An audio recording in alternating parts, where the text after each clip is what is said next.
Good evening. Conscious manifestation ह्या प्रोसेसमध्ये आपण एक पार्ट पूर्ण केला, ज्यामध्ये आपण काही बेसिक्स गोष्टी होत्या मॅनिफेस्टेशनशी रिलेटेड, ते आपण पूर्ण केलेले आहे. आता आपला जो सेकंड टॉपिक आहे तो हा आहे माइंड प्रोग्रामिंग. NLPच्या काही टेक्निक्स, हाऊ अवर माइंड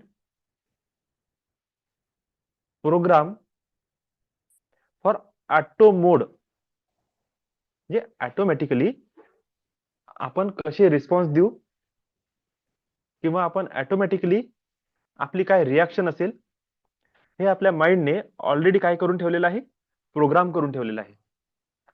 आणि आपल्याला असं वाटते, स्वतःच्या माइंडला असं वाटते किंवा आपले जे ऍक्शन्स आहेत, आपलं जे बिहेवियर आहे ते होत असताना आपल्याला असं वाटतं की हे मी करत आहे, पण ऍक्च्युली ते आपण करत नसतो. आपल्या माइंडशी झालेली ही प्रोग्रामिंग आहे, ही ऍटो मोड मध्ये आता वर्क करत आहे. उदाहरणार्थ समजा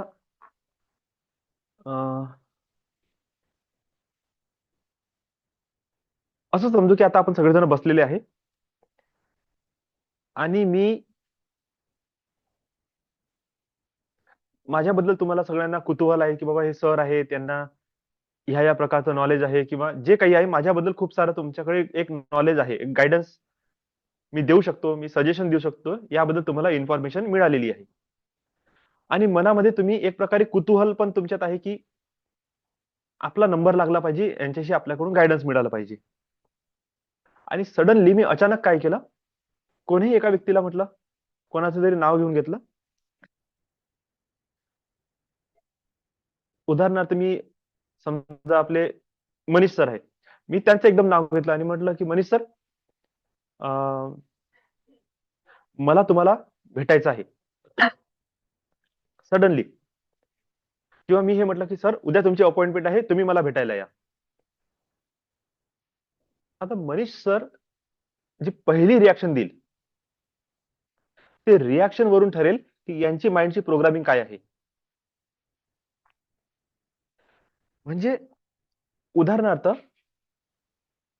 ते समोरच्या व्यक्तीच्या मनामध्ये जर काही फॉल्ट असेल, काहीतरी गडबड आहे, ते एकदम पहिला जो आहे ना त्याचं रिॲक्शन कशी शॉकिंग रिॲक्शन, अरे माझं नाव कसं काय घेतलं,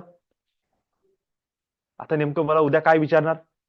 म्हणजे जसं आपण म्हणतो ना, एखादं टीचरने एकदम म्हटलं होमवर्क केलं नाही केलं आणि एकदम नाव घेऊन घेतलं समोरच्याचं, त्यामध्ये एकदम धाकधूक सुरू होते. आता काय होते माहित नाही, आता काय बोलणार, आता माझी परीक्षा घेते की काय, एखादी मनातून शिव्या पण निघून जाते. ही पहिली रिॲक्शन. दुसरा एखादा व्यक्ती तो रिॲक्शन काय देईल, नाव घेतलं, तुमचं अपॉइंटमेंट आहे या भेटायसाठी. तो म्हणा अच्छा ठीक आहे, कधी, उद्या, बरं. त्याला काही फरकच नाही पडला, सिम्पली एकदम रिलॅक्स माइंड मध्ये चिल्ड आहे, ओके येऊन जाईल. तिसऱ्या व्यक्तीला म्हटलं की उद्या तुमची मीटिंग आहे, अपॉइंटमेंट आहे, मला भेटायला या. तो एवढा ओव्हर एक्साइटेड, अरे वा सर कधी, मी खूप नशीबवान आहे, मला माझं नशीब खुललं, तुमच्याशी भेटायला भेटत आहे, बोलायला भेटत आहे, मी काय करू काय नाही सर, उद्या नाही आताच येऊ का, कधी एक काम करतो तुमचा कॉल आला तर आताच बोलून टाकू.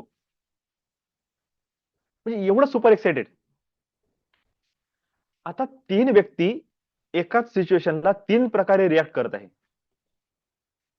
एक व्यक्तीने फिअरफुल रिॲक्शन दिली, एक व्यक्तीने रिलॅक्स रिॲक्शन दिली आणि एका व्यक्तीने हायपर ऍक्टिव्ह रिॲक्शन दिली. एकाच गोष्टीसाठी तीन रिॲक्शन कशा. बरं, तिघांनाही माझी गरज आहे, तिघांनाही माझी कन्सल्टन्सीची गरज होती. एक तर तिघांची रिॲक्शन हायपर ऍक्टिव्ह असायला पाहिजे होती की वाव सर आता तुम्ही म्हटलं तर मला आताच भेटायचं आहे, कारण की गरज तिघांनाही आहे. मग एक चिल करत आहे रिलॅक्स मध्ये, एक टेन्शन मध्ये आला आणि एक हायपर ऍक्टिव्ह झाला. म्हणजे हो तर तिघांनी म्हटलं, पण त्या हो बोलण्यामागे काही रिॲक्शन म्हणजे त्याचे काही पॅटर्न क्रिएट झाले. एकाचं फिअरफुल पॅटर्न बाहेर निघालं, एकाचं रिलॅक्स पॅटर्न बाहेर निघालं आणि एकाचं हायपर ऍक्टिव्हनेस हे पॅटर्न बाहेर निघालं. हो तिघांनी म्हटलं. आता इथून ठरते ह्या तिघांची अपब्रिंगिंग कशी झाली. ज्या प्रकारे त्यांचे लहानाचे मोठे झाले, ज्या प्रकारे त्यांचं माइंडची प्रोग्रामिंग झाली, अपब्रिंगिंग झाली, त्या अनुसार त्यांच्या माइंडची प्रोग्रामिंग झाली की मला रिॲक्ट कसं करायचं आहे. एखादा व्यक्ती लाईफ टाईम फिअरफुल जगला असेल, त्याच्या हातून छोट्या मोठ्या चुका नेहमी होत गेल्या आणि तो प्रत्येक वेळेस आहे ना छोटी छोटी चूक मध्ये सुद्धा पकडला गेला. तर त्या व्यक्तीचं जेव्हाही त्याला कोणीतरी असं कमांडिंग मध्ये क्वेश्चन करते, सडनली त्याचं ते जे लहानपणापासून जे भावना आहे ना फिअरफुल वाली, काहीतरी चूक झाली असेल म्हणूनच माझं नाव घेतलं, पॉपअप होईल. अरे तुझीच अपॉइंटमेंट होती, तुझंच नाव घेतलं तरी पण टेन्शन येईल त्याला. का? कारण की तू तिथे एकटा नाही आहे, तिथे 10 जण बसले आहे. 10 मध्ये त्याचंच नाव का बरं घेतलं. किंवा असं जरी म्हटलं असतं ना, मी 1 to 10 नाव घेतो आणि त्या 5व्या किंवा 6व्या नंबरवर त्या व्यक्तीचं नाव आहे, तरी तो रिलॅक्स असता. ओके, माझा नंबर 6वा आहे. तर त्याचं जे फिअर आहे ना ते थोडंसं रिलॅक्स झालं असतं. पण सडनली त्या 10 पैकी त्याचंच नाव फर्स्ट घेतलं. असं कसं झालं. माझंच नाव पहिलं कसा. काहीतरी माझ्यावर आता बत्ती बसणार आहे, काहीतरी माझ्यावर गदा येणार आहे, काहीतरी आपली आता म्हणजे काही ना काहीतरी आता आपला फॉल्ट आहे जो आपल्या समोर येणार आहे आता. म्हणजे काय झालं, 10 पैकी प्रत्येकाला माहित आहे की आज आपली अपॉइंटमेंट आहे. सिंगल सिंगल पर्सनला बोलवलं असतं तरीही टेन्शन आलं नसतं आणि 10 लोकांना as a list wise number wise बोलवलं असतं तरी सुद्धा टेन्शन आलं नसतं. पण 10 पैकी एकाला जसं म्हटलं, सडनली त्याच्या माइंडमध्ये जी फिडिंग झालेली आहे ते पॉपअप झाली. एकाची रिॲक्शन फिअरफुल निघाली, एकाची रिॲक्शन रिलॅक्स होती, एक एकदम हायपर ऍक्टिव्ह होता.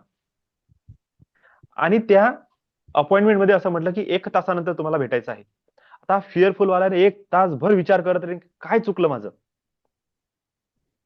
आणि सगळे तो थॉट आणेल, सगळे प्रश्न तयार करेल, प्रश्नाची उत्तरं रेडी करेल, असा प्रश्न आला तर असं बोलणार, असं झालं तर असं बोलणार, सगळं रेडी करून जाईल. रिलॅक्स वाला म्हणून अच्छा ठीक आहे, एक झोप घेऊन घे तेवढ्या वेळात. आणि हायपर ऍक्टिव्ह वाला म्हणून की कसं करू काय करू, 10 वेळा दरवाजाजवळ जाईल, 10 वेळा वापस खुर्चीवर बसेल की कधी बोलवते. आणि मनामध्ये म्हणून की मला हे शेअर करायचं आहे, ते काही प्रॉब्लेम तर आहे नाही, फिअर तर आहे नाही, काहीतरी गुड न्यूज, काहीतरी अशी गोष्ट, काहीतरी प्लॅनिंग, असं तसं अलगच दुनियेत चालला जाईल. तो बसणार नाही एका जागेवर, तो पुऱ्या हॉलमध्ये फिरणार, इकडे तिकडे इकडे तिकडे. तर आता ही जी रिॲक्शन निघाली, हो तर तिघांनी म्हटलं, भेटायचं तिघांनाही आहे. माइंडची कंडिशनिंग कशी झाली. एका व्यक्तीचं जळणघळण फिअरफुल अवस्थेमध्ये झालं. लाईफ टाईम तो व्यक्ती त्या फिअरला धरून चालत आहे. एका मुलाची जळणघळण रिलॅक्स पोझिशन मध्ये झाली, त्यांनी आपल्या जीवनाला रिलॅक्सच घेतलं, त्या सिच्युएशनला तो रिलॅक्स झोन मध्ये घेऊन गेला. आणि जो हायपर ऍक्टिव्ह होता तो ऑलरेडी ऍक्टिव्ह, अवेअर किंवा खुश, प्रत्येक गोष्टीला चॅलेंज करणारा, प्रत्येक गोष्टीला एक्सेप्ट करणारा असा होता. त्याची अपब्रिंगिंग तशी झाली.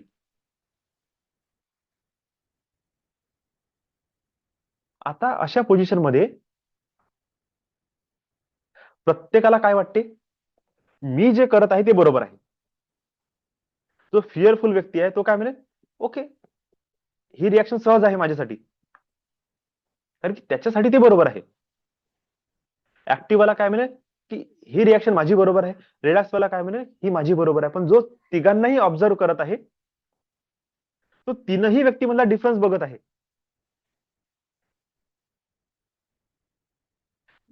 आणि तो डिसाईड करेल की अच्छा प्रत्येक व्यक्तीची प्रोग्रामिंग कशी झालेली आहे. कळत न कळत अशा प्रकारची प्रत्येक विषयावरची प्रोग्रामिंग आपली ऑलरेडी झालेली आहे. ऑलरेडी आपण प्रोग्राम आहे. आता उदाहरणार्थ आपल्याकडे ट्रेडिंगच आहे म्हणून ट्रेडिंगच बोलू. तर समजून घ्या की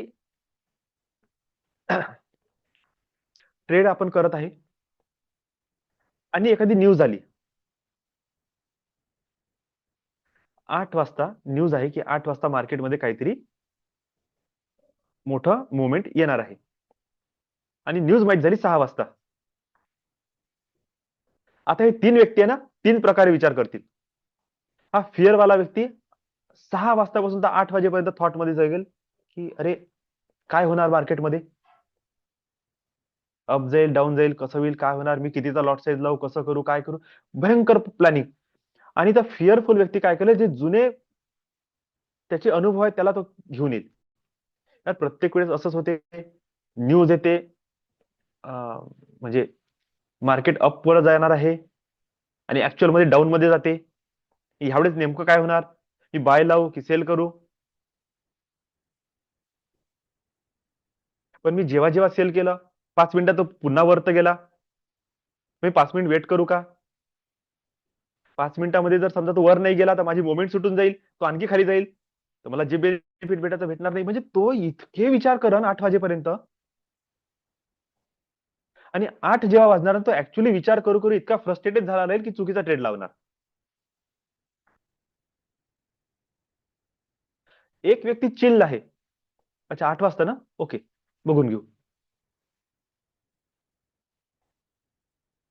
एक व्यक्ती इतका हायपर ऍक्टिव्ह झाला की त्याला आता समजूनच नाही राहिलं की 8 कधी वाजन. आणि टुन टुन टुन टुन उड्या मारणं चालू आहे की ट्रेड बघू काय घेऊन न्यूज बघू की कोणाचं युट्यूब वरून काही माहिती गोळा करू की याला कॉल लावू का त्याला कॉल लावू की बाबा कसं होणार काय होणार. आता फिअरफुल नाहीये, आता हा जास्त ऍक्टिव्ह झाला. जर अप जाईल तर मी थोडासा ट्रेड लॉट साईज वाढवून देऊ का, काय करू काय नाही. जर एखाद्याचा लॉस वाला माइंडसेट असेल, तो काय म्हणणार मी प्रत्येक न्यूज मध्ये मला लॉसच झालेला आहे. एखाद्याचा प्रॉफिटेबल माइंडसेट असेल तो प्रत्येक न्यूज मध्ये मला प्रॉफिटच झालेला आहे, झालं काहीच नाही आहे. प्रत्येकाचा माइंडसेट अगोदरच रिॲक्शन देणं सुरू करून दिली, ट्रेड अजून लागायचा आहे. हे जे रिॲक्शन येत आहे हे कोण करून दिलं? ही आपली प्रोग्रामिंग आहे. जेव्हा आपण माइंड मास्टरी ह्या विषयावर येतो तेव्हा आपल्याला ह्याच टॉपिकवर जायचं आहे की आपल्या प्रोग्रामिंग झाल्या कशा.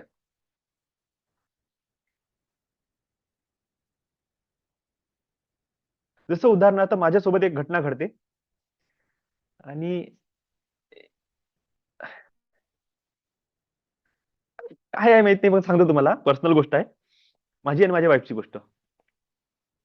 मला लहानपणापासून लाल तिखट जमत नाही. बिलकुल लाल तिखट म्हणजे लाल अशी तर्री जरी दिसली तर मी डबल जेवणच करणार नाही. समजा ते भाजीच इव्हन का अंदर काही असेल तर ठीक, नाही तर भाजीच देऊ नको. म्हणजे लाल बघितल्याबरोबर आहे ना. आणि माझं एक लहानपणापासून एक स्वभाव की तो लाल जसा आहे ना, त्याने त्यात का ते बैलासारखी गोष्ट, लाल कलर दाखवला की तो बिलकुल तयार होऊन जाते भांडण करायसाठी. ते तशी गोष्ट, ते लाल भाजी बघितली का कोणा ना कोणासोबत भांडण झालंच पाहिजे. म्हणजे भांडण म्हणजे काहीतरी जोरात बोलून देईन, चिडचिड करून टाकन. पाण्याचा ग्लास लेट झाला तर पाणी कुठे आहे, पाणी कुठे आहे, म्हणजे एकदम असं बंबार्डिंग. मग त्याच चक्करमध्ये कधी फोडं येत होते लहानपणी तोंडाला, तर ती प्रोग्रामिंग कशी झाली की लाल मला सहन होत नाही. आता मिरची पण तिखट असते हिरवी, तर माइंडची प्रोग्रामिंग कशी झाली की तिखट लागते म्हणजे ही मिरची पण सहन होत नाही. मग आता मागच्या 4-5 वर्षात काय झालं की फोडं कमी झाले तोंडाची आणि मी मिरची खाणं अशीच कधी, हा ट्रायल कधी झाला, कधी आपण समोसा खातो काय खातो तर मिरची खाऊन घेतली, अरे तिखट नाही लागली यार.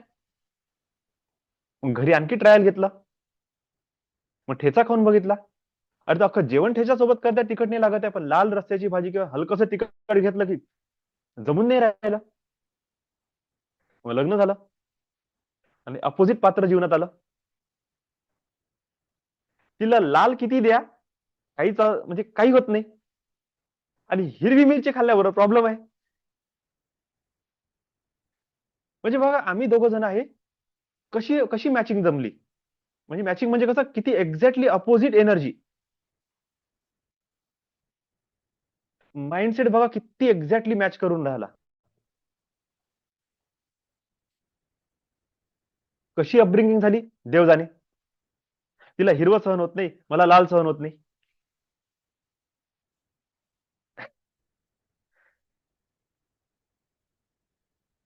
म्हणजे इथे कुठेतरी आहे ना, काहीतरी असे अनुभव आमच्या दोघांना लहानपणापासून आले असतील, त्यांनी आता ह्या यंग एज मध्ये आमच्या माइंडची तशी प्रोग्रामिंग करून दिली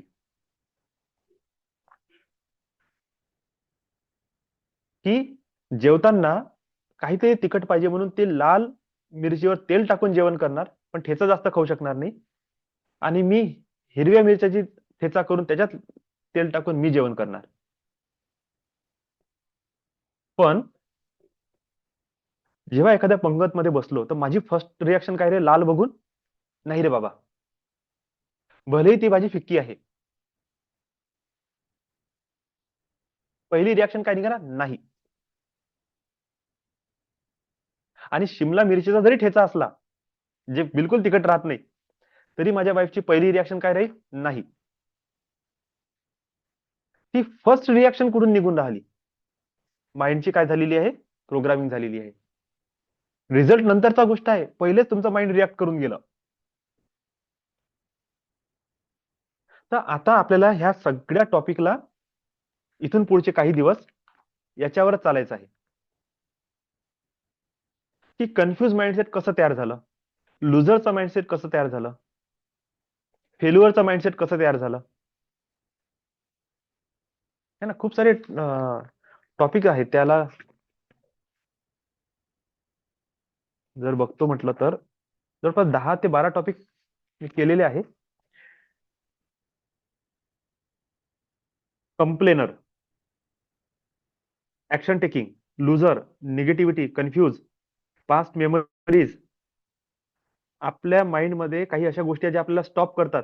stress, unproductiveness, unsuccessfulness, unwanted negative images remove करणे, असे खूप सारे टॉपिक आहे. त्याच्यावर आपण ऍज अ माइंड प्रोग्रामिंगच्या द्वारे आपण चर्चा करू. आणि प्रत्येक वेळेस काही असे की पॉइंट राहील ते मी तुम्हाला सजेस्ट करेल की आपण जर अशा अशा पद्धतीने त्याला, जसं फेल्युअर टू सक्सेसफुल, तर फेल्युअर माइंडसेटचे कोणते पॉइंट्स आहेत ते आपण आपल्या स्वतःच्या माइंडसेटशी काय करू, म्हणजे चेक करण्याचा प्रयत्न करू की ह्या भावनेमध्ये मी आहे का. आणि पक्क्यात आपण जे 10-20 जण आहे, कोणी ना कोणी कोणत्या ना कोणत्या माइंडसेटमध्ये असेलच फसलेला. कोणाचं कंप्लेनर असेल, म्हणजे काही करा तो कंप्लेंटच करते, तो सॅटिस्फाईड होतच नाही. किंवा एखादा व्यक्ती हमेशा प्रॉब्लेमच शोधणार, सोल्युशन शोधूच शकत नाही. एखाद्याचा माइंड सोल्युशन ओरिएंटेड आहे, तो प्रत्येक प्रॉब्लेम मधून सोल्युशन शोधून काढेल.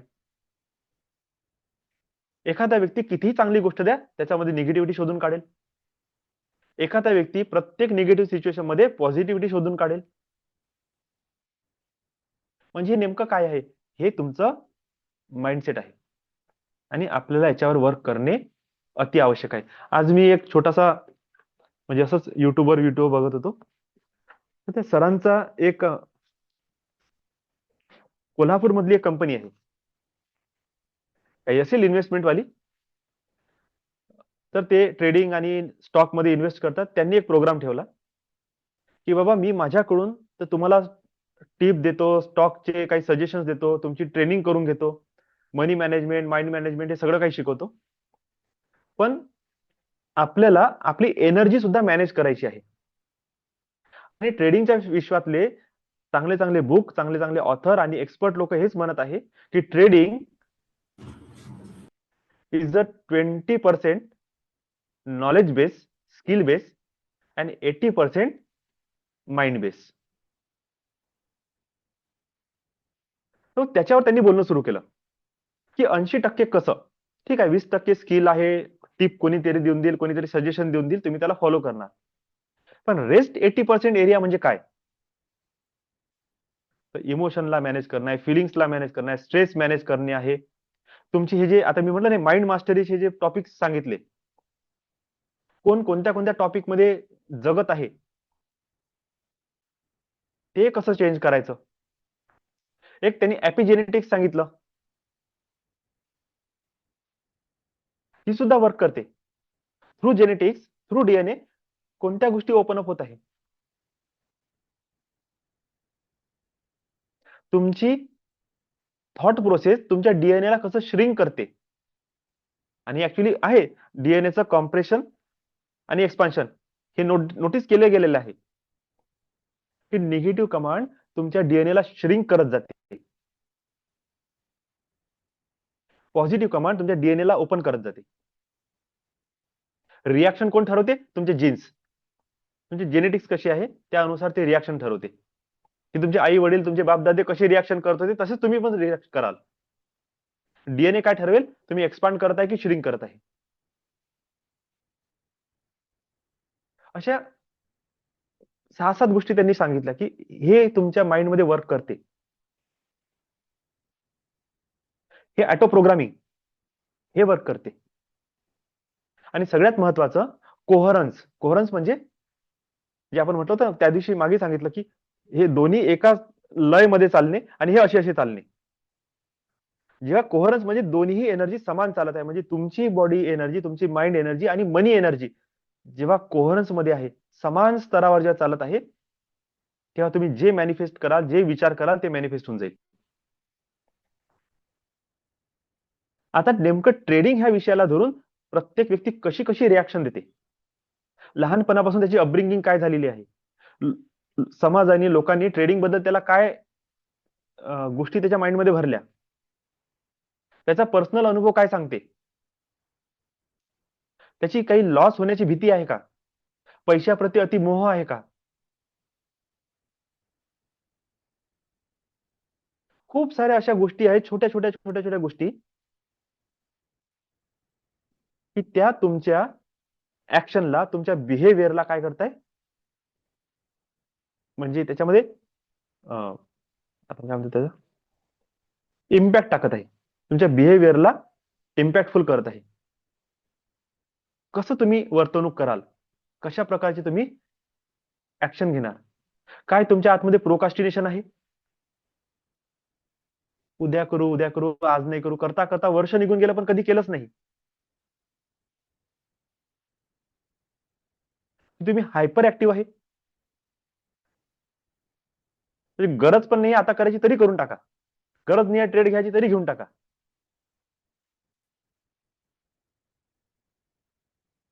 काय तुम्ही कन्फ्युज माइंडसेट मध्ये घेऊ का नाही घेऊ, घेऊ का नाही घेऊ, घेऊ का नाही घेऊ, माहित पडलं मोमेंटम गेला आता ट्रेड घेतला. जेव्हा मोमेंटम होतं त्या कन्फ्युजन मध्ये होतो, मोमेंटम गेला तर ट्रेड गेला, माहित पडलं साईडवेज मध्ये फसून गेला, 2 दिवस काही निघून नाही राहिला, ना वर चालला ना खाली चालला. आणि आता हे 2 दिवस फिअरफुल माइंडसेट असेल तर आता 2 दिवस तसाच जगत राहील, काय होईल काय होईल काय होईल, याला कॉल करू का त्याला कॉल करू, कसं करू काय करू, गेले बरबाद 2 दिवस त्याचे. म्हणजे इथे आपल्याला माइंड मास्टरी म्हणजे काय, आपल्याला मस्तिष्कच्या अशा छोट्या छोट्या गोष्टीवर काय करायचं आता वर्क करायचं आहे.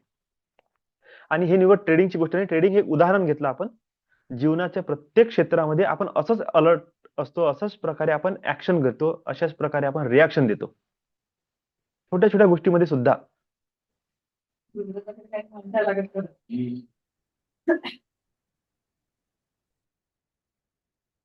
आणि जेव्हा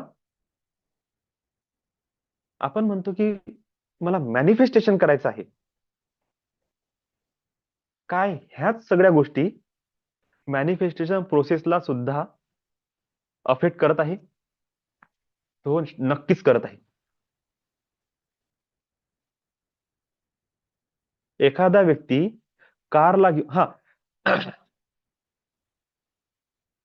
ओशोची चांगली स्टोरी मला आठवली आता ह्या विषयावर तुम्हाला सांगतो.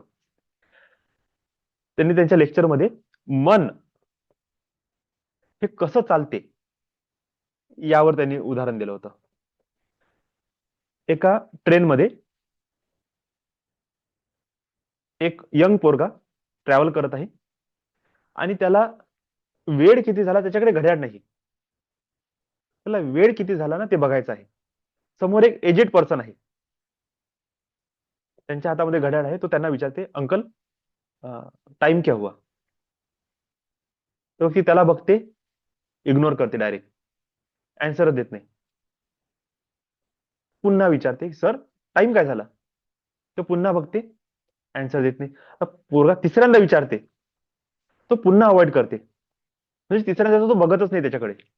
आता याचं डोकं फिरलं, पण नेमका काय प्रॉब्लेम आहे? घड्याळ तुझ्या हातात आहे, तू माझ्याकडे बघता, म्हणजे ऐकायलाही येते, तू बोलत काऊन नाही?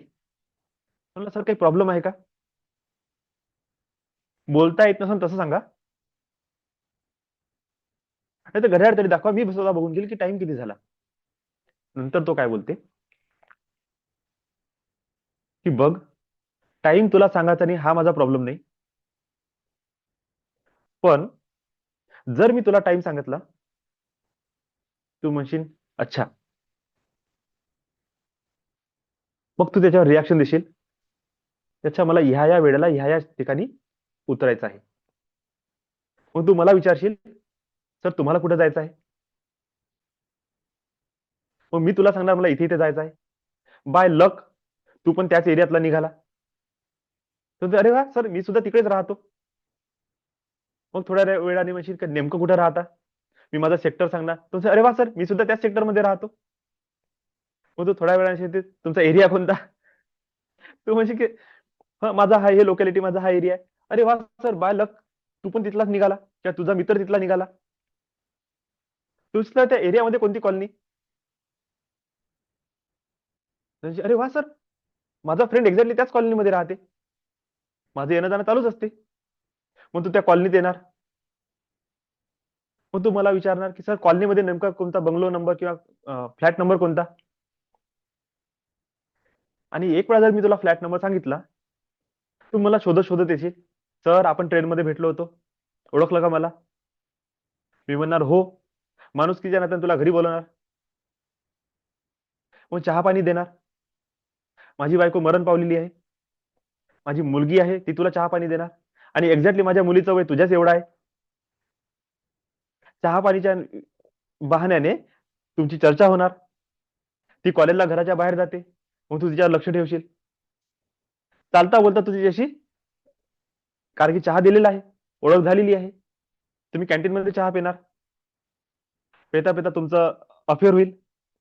मग तू लग्न करशील, आणि ज्या मुलाची घड्याळ घेण्याची अवकात नाही, अशा मुलाला मला माझी पोरगी द्यायची नाही, म्हणून मला तुला टाइम सांगायचा नव्हता. सांगा त्या व्यक्तीचं मन कुठपर्यंत धावत गेलं.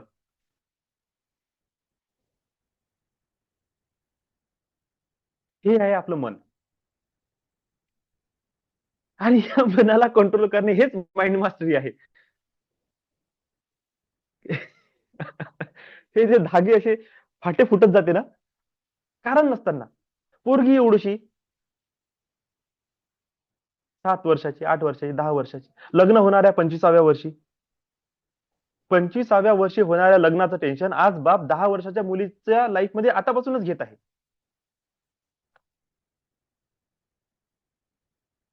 मन धावत आहे, कसं होईल, काय होईल, मी जिवंत राहील नाही राहील, नोकरी राहील नाही राहील, कसं होणार, काय होणार. अरे जे होईल ते होईल, सगळं होणारच आहे, तुम्ही असा किंवा नसा. पण विचार करून तुम्ही आजची जी स्थिती बिघडवत आहे, आज तुमचं माइंड जे तुम्ही डिस्टर्ब करताय, आज तुमची एनर्जी जे खराब करत आहे, ही एनर्जी नक्कीच तुमचं भविष्य खराब करेल.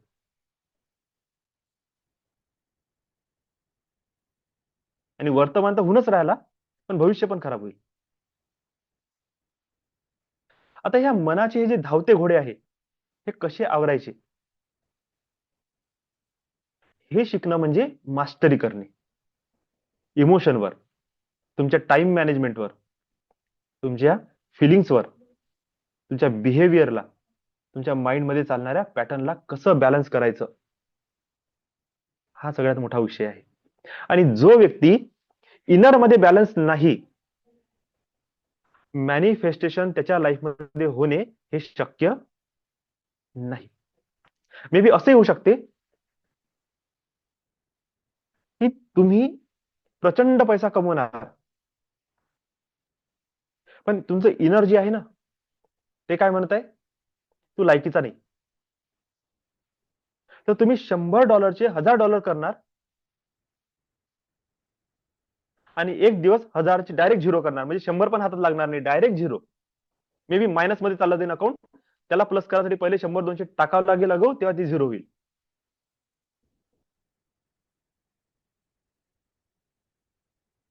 का? Self worthiness. आतमध्ये तुम्ही त्या मनीशी रिलेटेडच नाही करत आहे. त्यांनी जे दिलं ते वापस पण घेऊन घेतलं, आणि असं घेतलं की लॉस मध्ये घेऊन घेतलं वापस, 100-200 मायनस. आतमधून तुमचे व्हायब्रेशन त्याच्याशी काय कोरिलेट नाही करत आहे. एखाद्या व्यक्तीला लग्न तर करायचं आहे, पण मनामध्ये फिअर आहे, बायको अशी भेटली तर, नवरा असा भेटला तर. आता हो किंवा नाही हो, तर माइंडसेट जरूर त्याला अशा प्रकारे पिन करेल की एक्झॅक्टली तो तशीच रिॲक्शन देईल, आणि मनात पण मला पक्क माहित होतं की असंच होणार आहे लग्नानंतर. पण रियालिटी आहे का नाही, त्याचा माइंडचा पॉपअप आहे ते. आता ह्या गोष्टी समजणे किती आवश्यक आहे आपल्या जीवनामध्ये, की आपणच आपल्या प्रत्येक सिच्युएशनला बेस्ट किंवा वर्स्ट करत चाललो, आणि त्यालाच घेऊन आपण जीवन जगत आहे, आणि त्यालाच घेऊन आपण टेन्शन मध्ये जगत आहोत की यार कसं कसं कसं.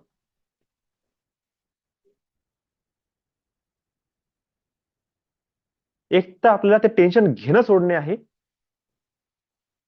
तर ज्या गोष्टीचं टेन्शन येत आहे त्या गोष्टीला तरी मास्टरी करणे आहे. पैसा नाही जीवनात, एकदा टेन्शन घेणे सोडून द्या, नाही तर पैसा कसा कमवायचा ते तरी शिकून घ्या. रिलेशनशिप मॅनेज होत नाही आहे, एकदा टेन्शन घेणं सोडून द्या, नाही तर रिलेशनशिप कसं बेटर करता येईल त्याचं स्किल डेव्हलप करा. पण अधात मधात लटकू नका. ना तुम्ही निगेटिव्हिटीकडे जाल, ना पॉझिटिव्हिटीकडे जाल. मधात तुमचं नशीब म्हणा का तुमचं पूर्ण जीवन लटकून जाईल, आणि काहीच बेनिफिट भेटणार नाही. आणि जेव्हा तुम्ही जो होगा देखा जाएगा ह्या माइंडसेटनी चालता ना, आपोआप फोकस येते, आपोआप तुमचं जीवन इतकं रिलॅक्स होऊन जाते, तुम्ही जे काम करता त्याच्यात सफलता मिळणेच आहे. ओव्हर थिंकिंग नाही आहे, स्ट्रेस नाही आहे, फिअर नाही आहे.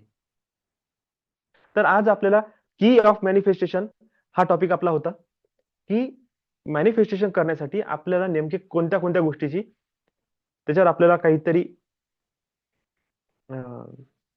असं म्हणू की सूत्र आहे ते तुम्हाला फॉलो करणे आहे, म्हणजे करणेच आहे. पहिलं कन्सिस्टन्सी. असं विचार करून चालणार नाही की आज मी करेल, 10 दिवस आराम करणार नाही, असं नाही. माइंड मास्टरी करायची आहे, प्रोग्रामिंग करायची आहे, तर 180 दिवस सतत. हा नियमच आहे, NLP चा नियम आहे. 7 दिवस, 21 दिवस, 90 दिवस, आपल्या बॉडीचा एक एक पार्ट हळूहळू हळूहळू बदलत जाते. 21 दिवसात तुमची फिजिकल रिॲक्शन चेंज होते.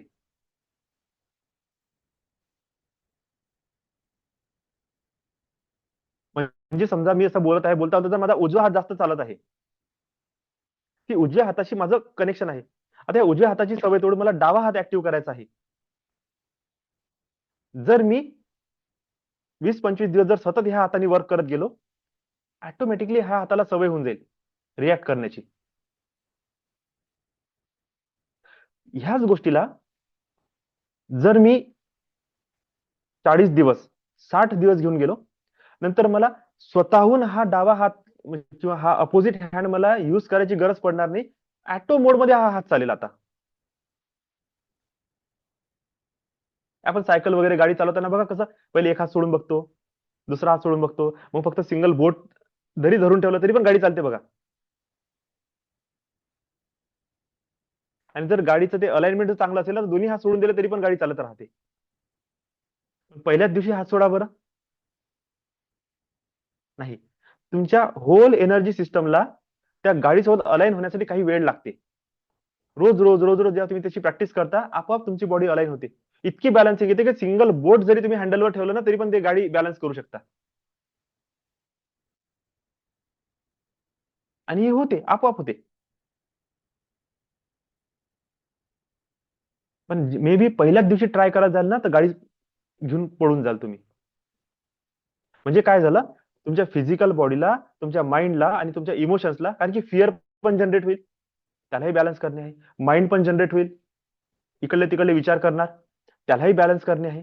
फिजिकल बॉडी पण रिॲक्शन बरोबर देणार नाही, तर त्यालाही बॅलन्स करणे आहे. तर हे बॅलन्सिंग शरीराची, मनाची, बुद्धीची, इमोशन्सची काही टाइम घेते. 21 दिवस, 40 दिवस, 60 दिवस, 90 दिवस, 180 दिवस, टॉप मोस्ट जेव्हा 180 दिवसावर पोहोचते, एकच एक गोष्ट वारंवार ही सबकॉन्शियस माइंड मध्ये घुसून प्रोग्रामिंग करून टाकते. म्हणजे आपल्याला कशाची गरज आहे? कन्सिस्टन्सी. काहीही करा, सिंगल एक वाक्य करा, एकच अफर्मेशन करा आली वेळ तर, पण 180 दिवस सतत करून दाखवा. आता डिसिप्लिन. डिसिप्लिन म्हणजे काय?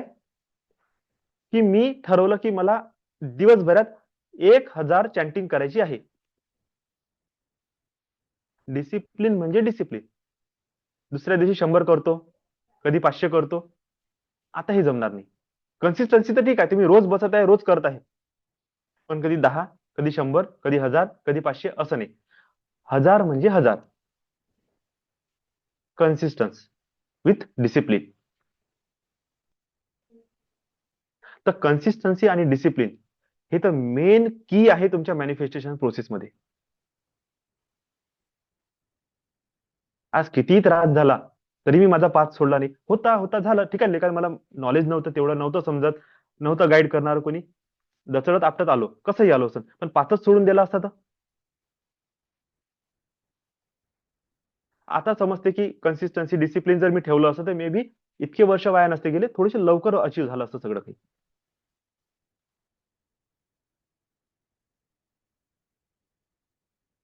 है ना, डिसिप्लिन नव्हतं पण कन्सिस्टन्सी होती.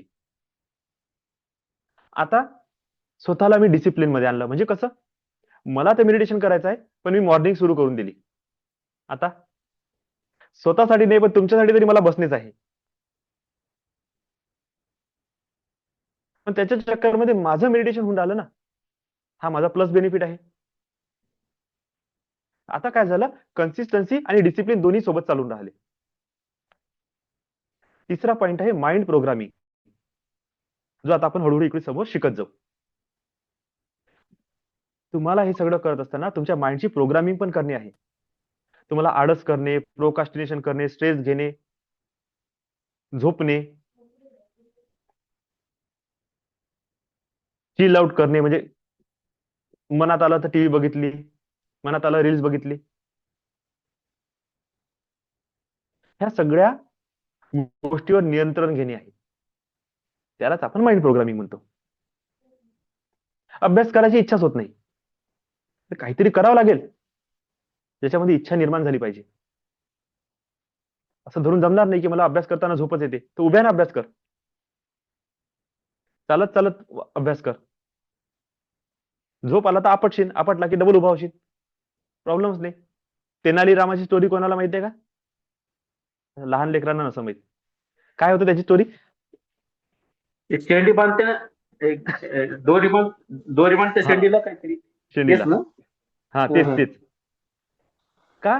झोप येत कारण की त्याला झोप येत होती अभ्यास करताना आणि त्याचे मार्क कमी झाले. मग त्याला कोणतरी सजेशन दिलं की आपल्या शेंडीला दोरी बांध. जेव्हा त्याला झोप यायची, शेंडी ओढल्या जायची, केस दुखत होते, पुन्हा अभ्यास करत होता.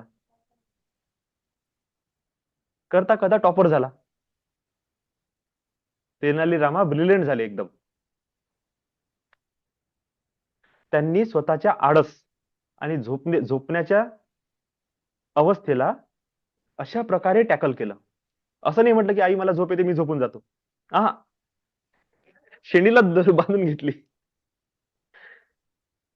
म्हणजे प्रत्येक प्रश्नाचं काय करणे, तुम्हाला उत्तर शोधणे आहे, माइंडला मास्टरी करणे आहे. व्हायब्रेट विथ हायर फ्रिक्वेन्सी हा एक टॉपिक आहे, जवळपास आपला हा कव्हर झालेला आहे. की आपली एनर्जी नेहमी हाय ठेवा. आज जे मी व्हिडिओ बघितला ना, त्याच्यामध्ये त्यांनी हेच सांगितलं, तुम्ही किती ब्रिलियंट आहे तुमच्या ट्रेडिंग मध्ये, इन्व्हेस्टमेंट मध्ये, हे सोडा, तुम्ही मनीच्या फ्रिक्वेन्सीवर व्हायब्रेट करता की नाही. तर तिथे असलेल्या मॅक्सिमम लोकांनी 10 लोक सोडून 150 लोकांपैकी 10 लोकांनीच फक्त असं म्हटलं की आम्ही ही प्रॅक्टिस फॉलो करतो, बाकीचे म्हणे आम्हाला हे माहित नाही. आणि आलेले आहे लाखो रुपये घेऊन इन्व्हेस्टमेंट करण्यासाठी. बाबा हा किती चांगला शार्प माइंडेड व्यक्ती आहे जो तुमचा क्लास घेत आहे, तुम्ही सगळेजण लॉस मध्ये जाणार आहे. आता याच्यात त्या मेंटरचा काही दोष नाही, कारण की पैशाच्या संबंधित तुम्ही खूप विचित्र धारणा बनवून ठेवलेल्या आहे.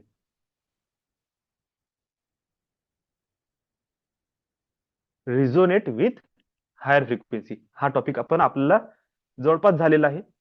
त्याची मी प्रॅक्टिस पण घेत आहे. तुम्हाला 7 चक्र शिकवत आहे, एनजीएस शिकवत आहे, रेकी पण शिकू, टॅपिंग शिकवत आहे. म्हणजे कोण्या ना कोण्या अँगलनी आपण हळूहळू रिझोनेट करणं सुरू करू.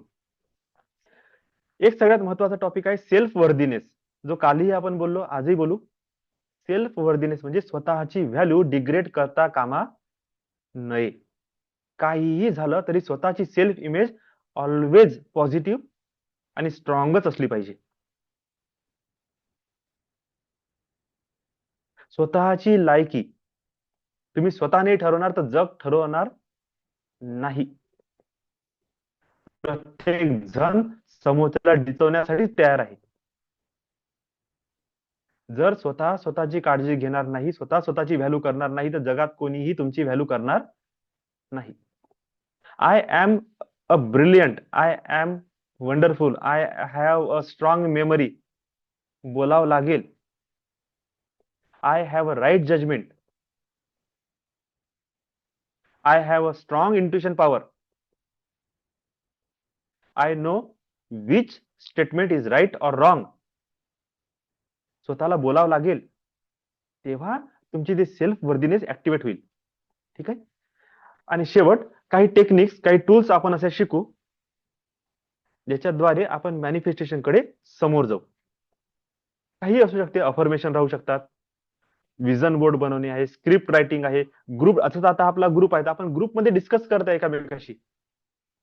तुम्ही स्वतःचे प्लॅन सांगा, कोणीतरी रिॲक्शन देईल, कोणीतरी आन्सर देईल, कोणीतरी चुका शोधून काढणार, कोणीतरी सजेशन देणार, कोणीतरी ब्लेसिंग देणार. अशा प्रकारे ग्रुप डिस्कशन करत करत, जसं बघा मी प्रत्येक वेळेस म्हणतो आता तुमच्याशी की माझं असंच आहे, माझा असाचा प्लॅन आहे, मला 10 लाख रुपये महिना कमवायचा आहे. मी काय करताय, माझे थॉट तुमच्या सगळ्यांच्या माइंडमध्ये टाकून तुमच्याकडून मी ब्लेसिंग घेत आहे. याला म्हटलं जाते ग्रुप डिस्कशन. जेव्हा आपण आपले थॉट 4-5 लोकांशी शेअर करून कंबाईंड एनर्जी क्रिएट करतो. स्क्रिप्ट रायटिंग, तुम्हाला काय पाहिजे त्याला डिटेलमध्ये लिहत चाला.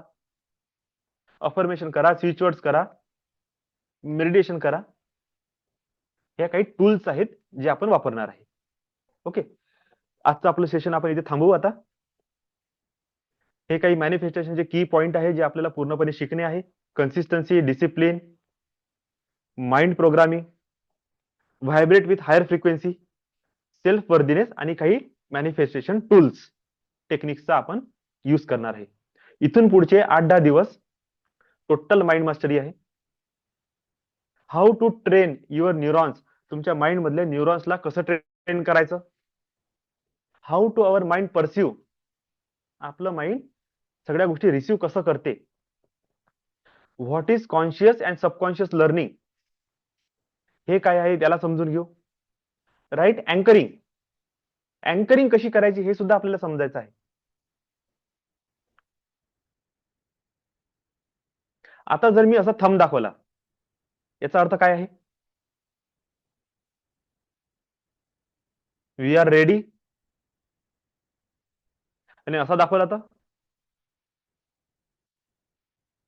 Not ready. मी काही बोललो नाही, फक्त थंब दाखवला. आता या थंबची अँकरिंग तुमच्या माइंडमध्ये झालेली आहे. हा थंब म्हणजे नेमकं काय सजेस्ट करताय, तुमचं माइंड ऑटोमॅटिक अनालाइज करणं सुरू करून देईल. असं म्हटल्याबरोबर तुम्हाला काय मारून टाका, असं म्हटल्याबरोबर डेंजर, असं म्हटल्याबरोबर करेक्ट, असं म्हटल्याबरोबर स्माइल. आता ते आलं काहीतरी, असं म्हटल्याबरोबर दिल. मी बोलत काहीच नाही, फक्त हँड साईन चालू आहे. याला म्हटलं अँकरिंग. कोणती गोष्ट तुमच्या माइंडला अँकर करते, ट्रिगर करते आणि तुम्ही त्या अनुसार आपोआप रिॲक्शन देता. कधी कधी स्वतःला ट्रिगर करावं लागते कोणत्या कोणत्या चांगल्या गोष्टीसाठी. आणि ती ट्रिगर पॉइंट आपल्या स्वतःच्या आजूबाजूला आपल्याला स्थापित करावं लागते. किती गोष्ट बघितल्यानंतर तुम्हाला ती आठवणार, अच्छा अफर्मेशन टाइम झालेला आहे. ट्रिगरिंग. अलार्म सेट करावं लागते, ट्रिगरिंग. काइंड ऑफ क्लॉथ, कपडे तुम्हाला घालावं लागतात, ट्रिगरिंग. जसं मेडिटेशन करायचं तर आसन घेऊन करा. आसनाशी आणि मेडिटेशनशी काही लेण्यात नाही आहे. आसन ही ट्रिगर करते तुम्हाला मेडिटेशन करण्यासाठी. अशी ट्रिगर सेट करावं लागते. जेव्हा तुम्हाला आसन दिसेल, तुम्हाला गिल्टी फील होणार, अरे यार आज मेडिटेशन मिस केलं. तो आसन तुम्हाला ट्रिगर करत चालला. अशा प्रकारे आपल्या माइंडला तुम्हाला फोकस करावं लागते. माइंडसेट चेंज करण्याची टेक्निक शिकू, है ना. स्वतःचं सेल्फ वर्दीनेस कसं चेंज करायचं, पास्ट पेनफुल मेमरी मधून कसं बाहेर पडायचं, या सगळ्या काही गोष्टी आहे 8-10 दिवसात आपण कव्हर करू. मे बी प्रॅक्टिस टूल्सच्या अनुसार नाही करू, म्हणजे टेक्निक्सच्या अनुसार नाही करू, पण कमीत कमी त्याचा डाटा तरी कव्हर करू. एक्झॅक्टली ह्या टेक्निक काय सांगत आहे आपल्याला. आणि जसा जसा वेळ मिळेल तसं तसं आपण एक एक एक टेक्निक प्रॅक्टिसमध्ये घेऊन येऊ, जेणेकरून तुम्हाला पण कळलं पाहिजे की कधी कधी कोणत्या कोणत्या सिच्युएशन मध्ये ही टेक्निक वापरायची आहे. ओके. आय होप सगळ्यांना आजचा टॉपिक कळला असेल. उद्यापासून एक पॉवरफुल सेशन सुरू होणार आहे 8-10 दिवसाचा. याला आपण कंप्लीट करू. आणि माझी इच्छा आहे की मोस्ट बेनिफिट तुम्ही याच्यामधून तुम्ही घ्या. या विषयाला समजून घ्या, शिका. पुढे चालून चांगल्या मेंटर करून, जर कोणाची इच्छा असेल तर NLP मास्टरीचा कोर्स करा आणि पुढे चालून तुम्ही ऍज अ काउन्सिलर किंवा असं NLP प्रॅक्टिशनरचं तुम्ही स्वतःचं करिअर पण सुरू करू शकता. नाही तर स्वतःपुरतं जेवढं आहे तिथं सफिशियंट आहे. आणि मी पर सेशन तुम्हाला काही ना काही आणखी आणखी अपग्रेडेड नॉलेज देत राहील. चला आता आपण मेडिटेशनला सुरुवात करू. पुन्हा महालक्ष्मी साधना करणे आहे. फील करा ह्या एनर्जीला. जितकं जास्त रिसिव्ह करू शकता, जितकं स्वतःच्या बॉडी माइंडला थॉट प्रोसेसला तुम्ही अलाइन करू शकता with this divine energy of Lakshmi.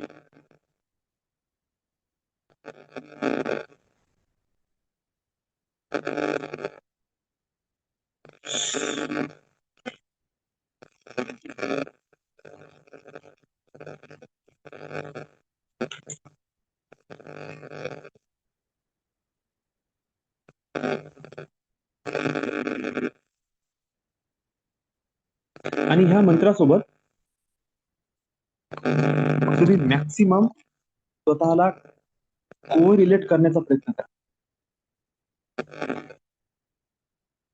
जास्तीत जास्त स्वतःला त्या एनर्जीशी अलाइन करा. आणि रिअली तुम्हाला सांगतो, आवाज खराब येतोय. प्रॉब्लेम. इको इको इको सारखा आवाज येत आहे सर, खरखर खरखर.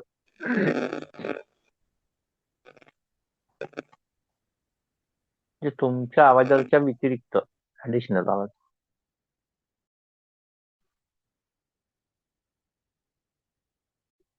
आता ठीक आहे.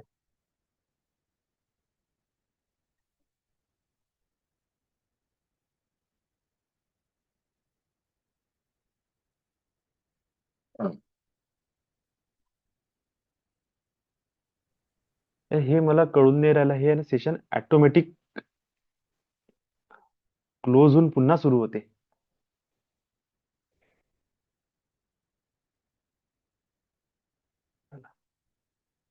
ठीक आहे. Request to host. शांत रिलॅक्स बसा. सुरू करून देऊ आता.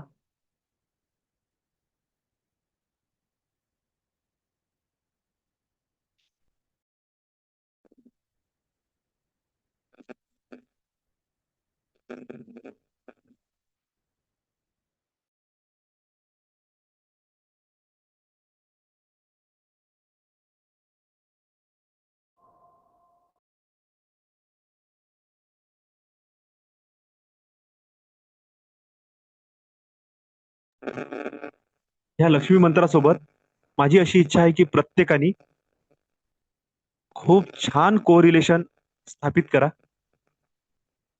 कारण की माझ्या अनुभवानुसार तरी ह्या मंत्रासोबत माझे फिलिंग्स किंवा माझी जी अनुभूती आहे ती खूप स्ट्रॉंग आहे आणि यांनी खूप पॉवरफुल रिझल्ट दिलेला आहे लाईफमध्ये. प्रत्येक एनर्जीचं एक साईड इफेक्ट असते.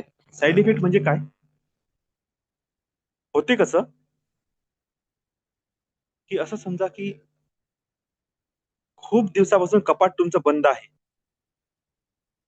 कपाटामध्ये खूप सुंदर सुंदर कपडे आहेत. पण जसं आपण कपाट खोलतो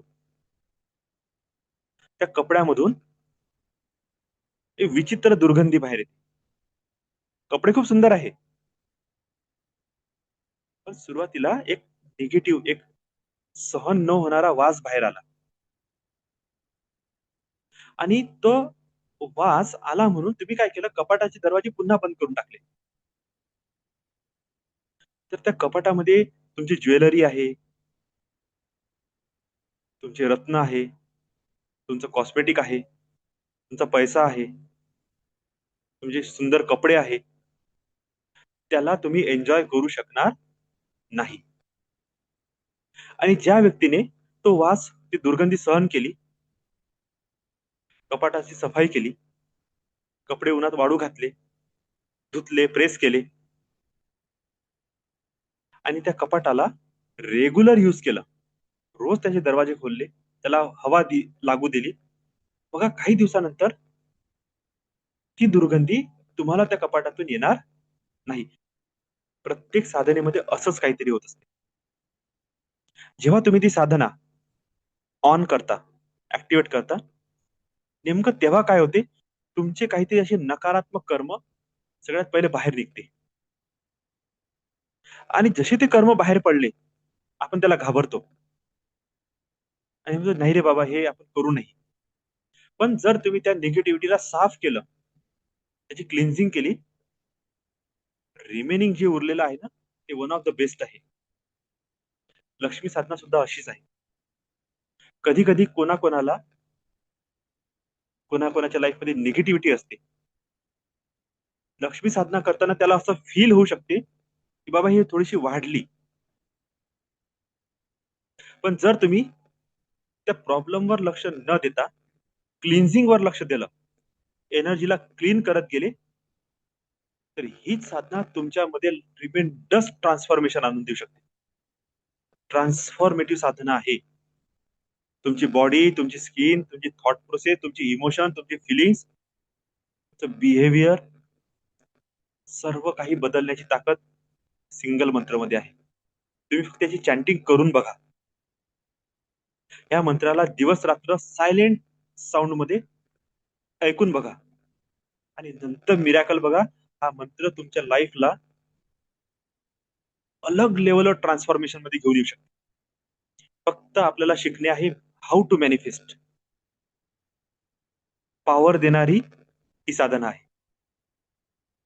जीवनात कधी आपण मागे येणार नाही इतकं पॉवरफुल हायर फ्रिक्वेन्सी सोबत कनेक्शन हा मंत्र स्थापित करून देते.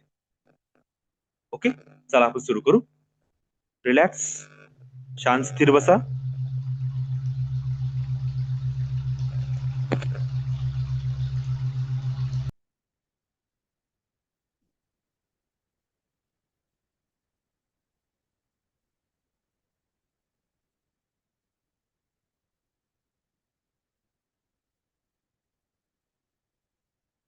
How you feel?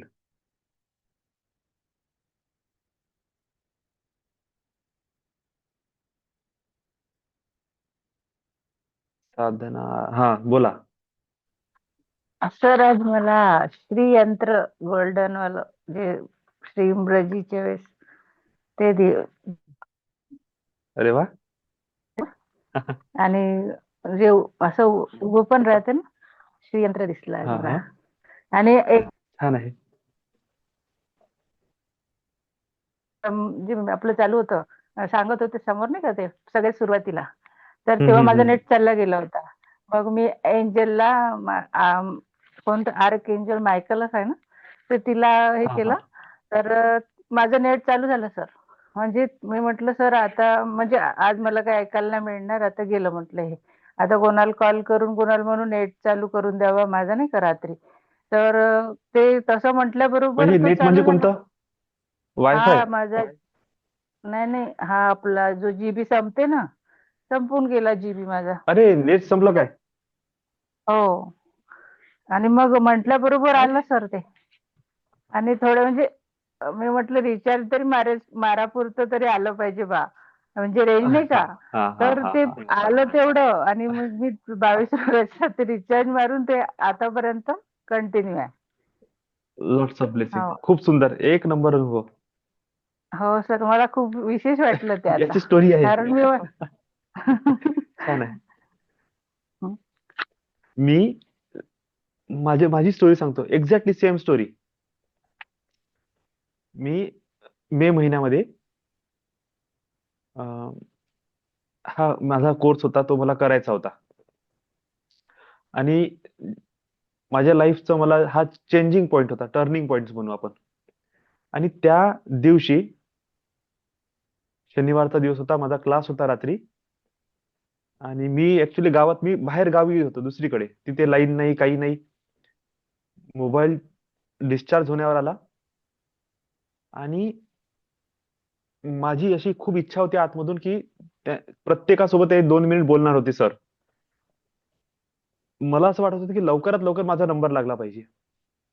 माझा नंबर 150 लोकांपैकी काही लवकर लागला नाही. शेवटी 10 वाजायला 5 मिनिट बाकी होते. सेशन त्यांचं एक्झॅक्टली 10 वाजता संपणार होतं. आणि त्या मोमेंटमध्ये 18% चार्जिंग आणि नेट खतम. टोटल नेट खतम.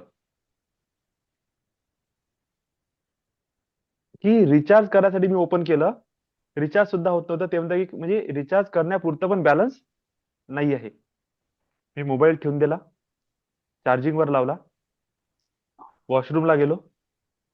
आणि तिथे असं म्हणजे एकदम मनातून असं रड आल्यासारखं झालं मला. आणि म्हटलं की काय करावं आता. एकदम मला आठवलं archangel Michael. Archangel Michael, please काहीतरी आता ह्या मोमेंटमध्ये असं काहीतरी करा. जर मी हा कोर्स शिकू आणि मी हे जे आता मी सगळं हे काम करून राहिलो, हे जर चालू ठेवायचं असेल आणि हेच माझं नशीब असेल पाहिजे. नाही तर उद्याचा दिवस डबल देवाचं नाव घेणार नाही, डबल ह्या स्पिरिच्युअल फील्डमध्ये मी पाय ठेवणार नाही. बस झालं, त्रस्त झालो. म्हटलं आता शेवटचा उपाय म्हणून मी हे कोर्स करायसाठी हात टाकला. आणि इथे जर असा प्रॉब्लेम येत असेल, आता संपलं. आणि तो ओपनच होतं, ते स्क्रीन ओपनच होती गुगल पेची.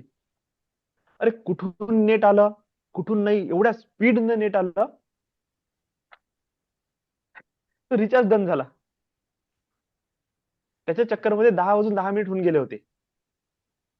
म्हणजे कारण की झूम पुन्हा ओपन करा, पुन्हा जॉईन करा. आणि माहित नाही त्या सरांचं काय झालं, जे 10 वाजता लिंक संपवणारे हमेशा 10 वाजता म्हणजे 10 वाजता बिलकुल क्लोज करून टाकते. 10 वाजून 20 मिनिटापर्यंत चालले. आणि सेकंड लास्ट माझा नंबर लागला 10 वाजून 18 मिनिटावर. माझ्याशी बोलले आणि त्यांनी एकच लाईन म्हटलं, आपको कुछ जरूरत नहीं है, आप पूरे रेडी हो, बस एक थोड़ा सा अलाइनमेंट आपके अंदर करना है, बाकी आप अपना काम करते रहो. आणि त्या दिवशी जे हात जोडले एंजल्सला, म्हटलं बस अनुभूती दिली, आता याच्यानंतर तुला सोडणार नाही. आणि कंटिन्यू तेव्हापासून जे मनामध्ये आर्कएंजल मायकल बसले, प्रत्येक प्रॉब्लेम मध्ये मी त्यांना इन्व्होक करत आहे, मला सोल्युशन मिळत आहे. काय आहे, कोण आहे, एक्झॅक्टली काहीच माहित नाही. पण काहीतरी होऊन राहिलं मिरॅकल लाईफ मध्ये. आणि तेच मिरॅकल आहे मी तुमच्या सगळ्यांसोबत शेअर करत आहोत, बाकी काहीच नाही. हे कुठून हे शब्द निघून राहिले, कुठून मी एवढं बोलत आहे, कुठून एनर्जी येऊन राहिली, कुठून स्ट्रेंथ आली देव जाणे, सगळं होऊन राहिलं. खूप खूप ब्लेसिंग तुम्हाला. इतका सुंदर अनुभव आला. आर्कएंजल मायकल ऑलवेज तुम्हाला प्रोटेक्ट करो. तुम्हाला, तुमच्या परिवाराला, तुमच्या घराला डिवाइन शील्ड तुम्हाला नेहमी मिळत राहील. यानंतर आर्कएंजल मायकलने तुम्हाला एक अनुभूती दिलेली आहे की मी तुमच्या सोबत आहे म्हणून. आता त्यांना विसरू नका. एव्हरी चॅलेंजेस जे तुम्ही फेस करत आहे, डेली, टाइम टू टाइम एंजल्सला इन्व्होक करा. खास करून मायकलला इन्व्होक करा. त्यांच्याशी बोला, त्यांना आपले प्रॉब्लेम सांगा, त्यांना सोल्युशन मागा. रोज एंजल मेडिटेशन करा. बघा, जबरदस्त ब्लेसिंग्स तुमच्यावर वर्षाव होऊन जाईल. ब्लेसिंगचा लॉट्स ऑफ ब्लेसिंग्स. खूप सुंदर. आणखी एक अनुभव सर. आणखी आज मी पतंग उडवलं ना, आम्ही पतंग उडवायला गेलो, अच्छा. तिथे वारच नव्हता. तर मी ते तेच म्हटलं आर्कएंजल मायकल प्लीज, म्हणजे असं वारा नाही का, वारा येऊ दे बा. तर ते पटकन वारा आला. थोड्या वेळासाठी पतंग पण उडाली मस्त आणि कटली पण. बढिया. आम्ही आज पतंग उडवायला गेलो होतो मस्त. छान, एक नंबर. लॉट्स ऑफ ते ब्लेसिंग. माझी मैत्रीण एवढी हसत होती, म्हणे ही नवीनच एंजल आणलं, म्हणे कुठून आणलं माहित नाही, आणि तिला काही माहित नाही ना याच्याबद्दल. ती खूप हसायला लागली. तिची मुलगी ती खूप हसत होते सगळे. आणि मी म्हंटल, आणि ते तसं झालं पण. आणि मस्त पतंग उडवले आज सकाळी, म्हणजे दुपारी. छान. हा, सुंदर. Bless you. छान आहे. अशा छोट्या छोट्या अनुभवाने माहिती आहे का, माझा म्हणा की ह्या ग्रुपच्या मेंबरचा खरंच एक ट्रस्ट, एक बिलीफ, एक आत्मविश्वास आहे ना, वाढून जाते. चला यार, आपण राईट ट्रॅकवर आहे. आणि स्वतःचाही कॉन्फिडन्स वाढते. बढिया. Dinesh sir, good. बोला. Okay sir.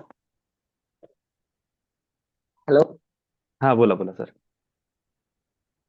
आज तर एकदम ते डेपमध्ये हे ध्यान लागलं होतं. आपण ते मला आठवत होतं जेव्हा आपण फर्स्ट टाइम कोजागिरीला केलं होतं ना, महालक्ष्मी अच्छा. हा कॅन्टीन. हा हा. सेम मी तिथे बसलो आहे. ते सिच्युएशन आहे. कोजागिरीचा दिवस आहे. आपण टेरेसवर बसून ते महालक्ष्मी कॅन्टीन करतात. सुरू आहे. टोटल पूर्ण ते दिसत होतं. छान आहे. बढिया.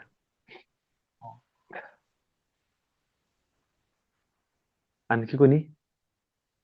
आज माझी बॉडी खूप गरम झाली. खूप, म्हणजे एकदम पाय, हात एकदम. मला पण सेम झालं सर. हात घासले ना तेव्हा तर असं गरम झालं बिलकुल. म्हणजे रक्त हा. चटका लागायची वेळ होती. इतके गरम झाले होते हात. आणि मेन म्हणजे बघा, आपल्या तुमच्या दोघांनाही माहित आहे की माझी लाईफ ह्या मंत्रानं किती चेंज झाली. येस येस येस योगेश सरची लाईफ चेंज झाली. येस. आणि एक प्रकारे मी विसरून गेलो होतो की हे करणे आहे आपल्याला म्हणून. याच्या निमित्तानं कमीत कमी ते पॉपअप होऊन राहिलं. बरोबर. की म्हणे रे, की पहा म्हणे तुम्ही झाले म्हणे 2-3 दिवस महालक्ष्मी करून राहिले, पहा म्हणे कसे बदलून राहिले. हा. किती दिवसाचं सांगत आहे तुम्ही, करत नाही करत नाही. म्हटलं आता करतो. नाही ना तसं. त्या दिवशी दर्शन घेतले महालक्ष्मी. जीवनाचा पार्ट आहे बाबा ते तर. म्हणजे त्या दिवशी Life पुन्हा चा आपल्याला part. रिवाइज करून दिलं की रिवाइंड झाली. हा, fine झाले. बरोबर. म्हणजे आपल्याला सोडत नाही महालक्ष्मी. पुन्हा तरी नाही कुणासोबत सोडत, नाही सोडत. connect आणि एक मेन कन्सेप्ट माझा माहिती आहे का क्लिअर झाला. कोणता? की जे निगेटिव्हिटीचं जे पॉपअप झालं होतं ना लाईफ मध्ये, ते महालक्ष्मीमुळे नव्हतं झालं. ते ऑलरेडी अंदर होता, तो कचरा भरला, तो बाहेर निघाला होता. बरोबर.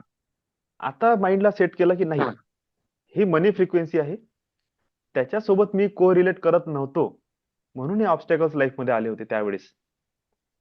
आताही जरी आले ना, आता मी ऑब्स्टॅकल्सला रिलीज करेल, पण या मंत्राला किंवा हे एनर्जीला सोडणार नाही. कारण की हे नॉलेज नसल्या कारणाने त्यावेळेस निगेटिव्ह इम्पॅक्ट पडला माइंडवर. पण आता तसं होणार नाही. आता क्लिअर समजलं की आता निगेटिव्ह एनर्जीला रिलीज करणे आहे, आणि हा जो फ्लो आहे श्रीमरजी सोबतचा, याला आणखी आणखी वाढवत जाणे आहे. समजलं. कधी कधी सर ते झोपताना ऑटोमॅटिक ते सुरू होऊन जाते डोक्यामध्ये. म्हणजे असं हा मधामधात ते तर होणारच आहे. आता संध्याकाळी मंत्र जपत आहो ना, तर मग हम्म, कधी कधी ते मधामध्ये ते ओम नमः शिवायच्या जागी ते श्रीमरीची सुरू होऊन ते जाते. सुरू म्हणजे होऊन ते जाते. आपल्याला हा, ऑटोमॅटिक हे सुरू चांगलं होऊन आहे. जाते. बस शिवमंत्राची अलग फ्रिक्वेन्सी आहे, ही लक्ष्मीची अलग फ्रिक्वेन्सी आहे. हम्म. आपल्याला जर स्पिरिच्युअलिटी प्लस मनी ह्या सगळ्या गोष्टीला बॅलन्स करायचा लाईफला, तर हा बेस्ट ऑफ बेस्ट मंत्र आहे. तर आणखी कोणी आहे का त्यांना एखादा विशेष अनुभव आहे तर प्लीज शेअर करा, नाही तर आपण आता सेशन क्लोज करू. बरं 11 वाजले, भरपूर वेळ झाला.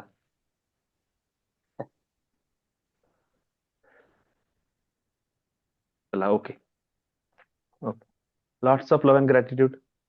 Lots of blessings, Lots all of of you. love and gratitude. Lots of blessings. God bless you. Angels always bless you. Love you, love you. Bless you, bless you.